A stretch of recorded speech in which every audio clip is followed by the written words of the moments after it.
Hello and welcome, ladies and gentlemen. This is Flag signing back in. Yes, I am back to do some casting.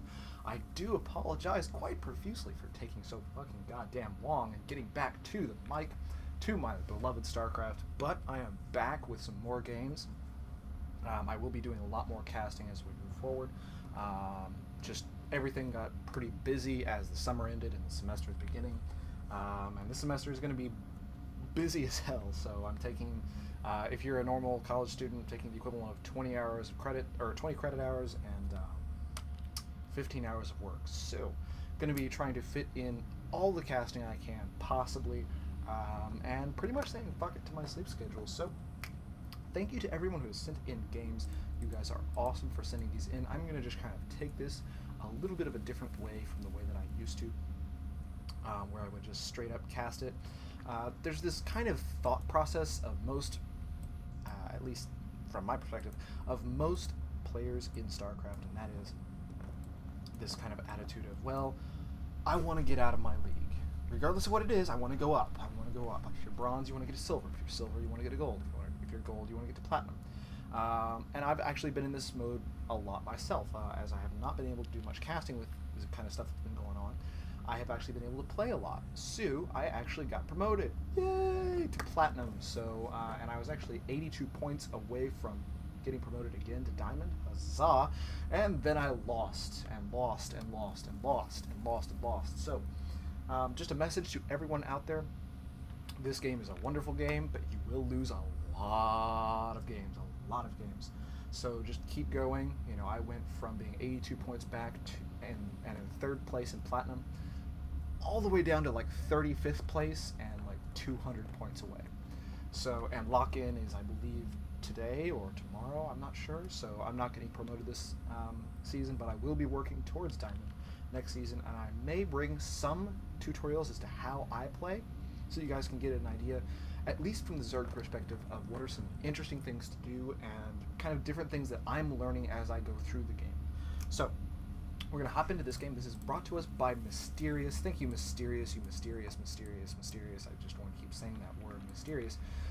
Thank you for bringing this game to us, versus ProtoVoid. And this is going to be titled, not this video, but this series, as I move forward out of just the normal, regular, you know, not necessarily bland, but just casting, into a series that I really like to do, and that is, as I was talking about, this desire to get the hell out of your league, is to, I'm going to pause it right here because there are some things to talk about, is this, how the hell do we get out of our league? So, this is a high bronze, based off of the email that I got, from Mysterious. So, this is going to be, how the hell do we get out of Bronze League? And this is actually a big problem for a lot of people, because Bronze League being the lowest league, there's so much variety of play. Like, there are people who are really, really, really, really good and just get cheesed a lot and lose a lot of games because Bronze League has a lot of different things that happen in it that don't necessarily happen in, say, Platinum, where I am. There are strategies that I literally do not have to worry about, that if you are a Bronze League player, you must worry about, simply because it's just incredibly common in that league.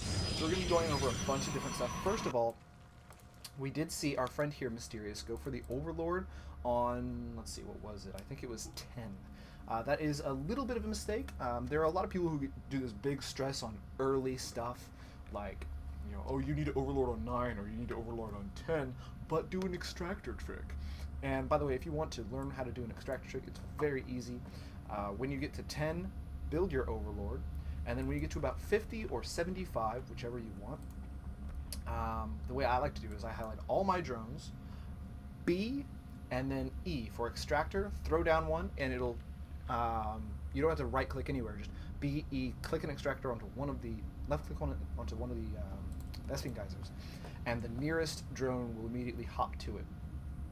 Then build your last drone, cancel the extractor, send the drone back, and you're good. Getting that speed up on that gets you the effectiveness of it. Until you've got that kind of speed up, your APM needs to be, I would say, probably 50 or so, which is not a big deal. Just go ahead and Overlord on 9, just a good thing to do.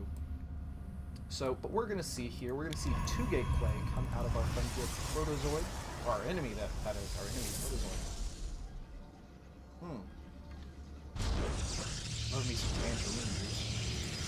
Not even joking. Delicious. So we're going to have 2-gate play coming from ProtoVoid, and this game is going to focus on the Zerg player. If you are a Protoss player and you would like to have me cast one of your games and kind of give you some helpful tips and tricks on how to get the hell out of the league, feel free to send those in. And if you want to send in, if you are higher than me, if you are, say, Diamond or Masters or Grandmaster, not Grandmasters watching, which, by the way, one big thing, if you're in these leagues and you build a Vespene extractor, huge, know when you need to build your Vespene extractors. That is just so massive, just because it doesn't seem like much to have just 3 drones there, but it is huge. Like, if you are a Zerg player and you're going for early speed, grab that extractor, that's fine. But as soon as you have 100, if you're not planning on going for a layer, and if you're not planning on going for upgrades, take them out. It's not worth just stockpiling those resources. This will allow you to grab an early third, or put on pressure, or throw down some spine crawlers if he's going for an early push like this. Anything like that. So again, if you are into these sort of things and you want to progress, some help can be given by videos by people like Day9, who's amazing. By the way, you love this 2-gate pressure into supply block. But if we do have that talent by the chrono boosting out the Zealot, very aggressive play and very unfortunate for our Zerg player. We do see 2 spine crawlers going down. I don't know. I'm going to go ahead and actually pause and go back a bit. This is going to be, by the way, a much longer game. And boy, aren't those graphics so sexy? I think it's like all medium or all high. I'm not sure. But we're going to go ahead and rewind it. Yes, we do have our Overlord in here to be able to spot. We see, oh shit, he's got 2 gateways. Very good response by Mysterious. Wow, I am burping. My all that tangerine juice is just getting in my stomach. But yeah, very good response throwing down these 2 spine crawlers. There is definitely a very important thing that Day9, one of the greatest casters out there, says in his Zerg Leak Finder Daily. If you are a Zerg player and want to learn more about the game, Zerg Leak Finder Daily will teach you a lot. I'm going to go ahead and stop right here. And he says, basically, you want to focus on larva cheap defenses, and spine crawlers are definitely that, because a spine crawler costs exactly 1 larva. But I'm not really going to get into the things that he says. If you want to go watch that, go watch it. It's amazing. The guy has amazing production value, all that sort of stuff. Just great stuff. But going to focus on some of the things that I've observed from just my play, from watching replays, from, because I have about probably 1,500 games played between the, I would say, bronze and low gold league. So I've played a lot of games with a lot of cheese and a lot of the bullshit that happens in lower leagues that I really don't see spoken about by the higher level casters. They may talk about how to survive early pressure and that sort of stuff, but there are sometimes just absolutely wild, crazy, stupid shit that happens. So I'm going to go ahead and continue with Mysterious. And we do see that ProtoVoid is doing the right thing and just attacking the thing that's undefended, not going straight through these spine crawlers. I would personally lift up one of these spine crawlers, bring my queen with, especially if we're not injecting like we should be. Especially if we have 50 energy, which again shouldn't really have, but bring 1 spine crawler down with the queen and be able to transfuse that spine crawler as it goes down. But still, this is also a very good response I like by our friend here, Mysterious. Leave those back. There we go. Very nice. Not really overly freaking out. We do see that both players' money is very high, but we can also look at the APM tab and see that both players' APMs are relatively low, although for bronze, it's perfectly acceptable.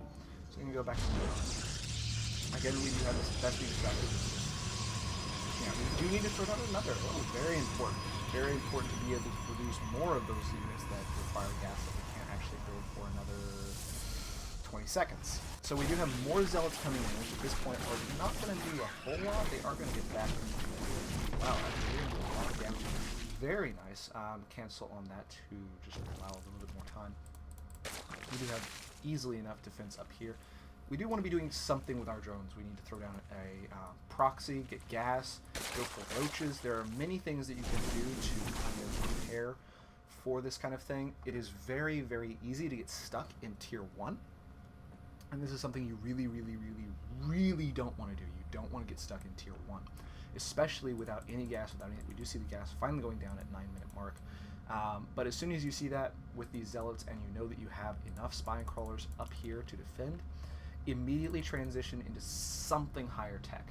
You know that you're not going to be pressured with this many spine crawlers. He really can't have enough zealots to screw with you. And as long as you have this overlord here, and one thing that's very important is to always be scouting. Always be scouting. Even if you're getting absolutely just raped in the game, just keep scouting, keep figuring out, okay, is he teching up? Is he just streaming more freaking zealots in? You know, you can always have, if you're a Zerg player, until about the 8 or 9 minute mark, until your opponent has large amounts of anti-air, you have an unbelievable advantage when it comes to scouting. Your overlords can be pretty much anywhere, especially in a 2-gate push. You can just have an overlord, for example, here, or an overlord here, so you know, oh, he's just streaming in more and more and more zealots. But I do like what we're seeing here, just throwing down more creep tumors, getting that creep spread out, very nice indeed. And we are continuing to build drones. We're oversaturated, but that's fine. I love seeing this. I love seeing this because it's so easy to get stuck at like 15 drones and be like, well, I don't really want to build more because then I'm going to be oversaturated. I need to spend money on units. No. You need to have those drones just in case you build an expansion or something like that. You can always transfer those drones. It's a good thing. Very nice indeed. Let me go ahead and as we do see that our Mysterious is doing just fine.